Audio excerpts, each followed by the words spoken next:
All right, today we're going on a bit of a journey, a microscopic one, right inside our own bodies.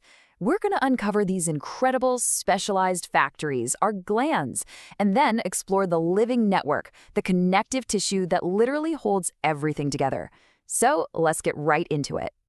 So, have you ever really thought about this? What could sweat, hormones, and even those hunger pangs possibly have in common? I mean, on the surface, they seem totally unrelated, right? One cools you down, the other, well, it can run everything from your growth to your mood. But, and this is the cool part, they actually share a common origin, deep down in our body's hidden architecture. And that's really the big idea we're going to unpack. They're all the work of these tiny, microscopic factories and their support systems, running your body 24/7. So for today, I want you to imagine your body is like this bustling city. It's filled with these little factories and all the infrastructure needed to support them. And we're not talking about just a random jumble of cells. Nope, these are highly organized, super specialized units, and every single one has a very specific job to do. Okay, so our first stop on this tour is the production floor itself, the glandular factories. These are your body's tireless manufacturers, churning out a massive range of essential products that you need to, function every single day. So, what is a gland really? Well, you can think of it like a super efficient production line. It's a group of these highly specialized cells that have a simple three-part mission. First, they synthesize or create a specific product. Then they store it safely, and finally, they release it exactly when and where it's needed. Synthesize, store, release. It sounds simple, but this little system is the engine behind so many things our bodies do. Now, these little factories basically come in two main models, and it all depends on their delivery route. First, you have the exocrine glands. These guys secrete their products outward. They use these dedicated delivery chutes called ducts. A perfect example is your sweat glands. On the other hand, you've got endocrine glands. They secrete inward. They just dump their products directly into the body's main superhighway, the bloodstream. And that's exactly how hormones from, say, your adrenal glands can travel all over your body. Okay, so we know where the products are going, outward or inward. But how do these factories actually get the stuff out the door? Well, it turns out there are a few different shipping methods, and each one has its own kind of unique style. These delivery styles are actually pretty fascinating. The first one is called merocrine. This is the clean release. The cell basically just spits out its product, a process called exocytosis, and the cell itself stays completely intact. Most of your glands work this way. Then you've got apocrine. This is where a little piece of the cell, the top part, actually breaks off and goes along with the secretion. And finally, there's holocrine. This is the ultimate sacrifice. The entire cell literally disintegrates just to release its product. Pretty wild, right? And it's not just the delivery method, the products themselves come in different flavors. You have serous glands that produce this watery, enzyme-rich fluid, think digestive juices. Then you have mucus glands, and they create that thick, goopy mucus that lubricates and protects surfaces all over your body. What's really cool is, as you can see here, their different jobs are actually reflected in how they're built, their physical structure, right down to the shape of the nucleus inside the cell. But, these factories can't just float around in empty space.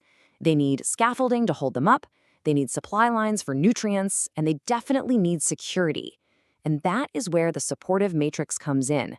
It's this living network that we call connective tissue. And listen, connective tissue is so much more than just filler. It's not just packing peanuts for your organs. It's an active, totally dynamic environment. It's providing the physical support that everything is built on. It's the medium where nutrients and waste get exchanged.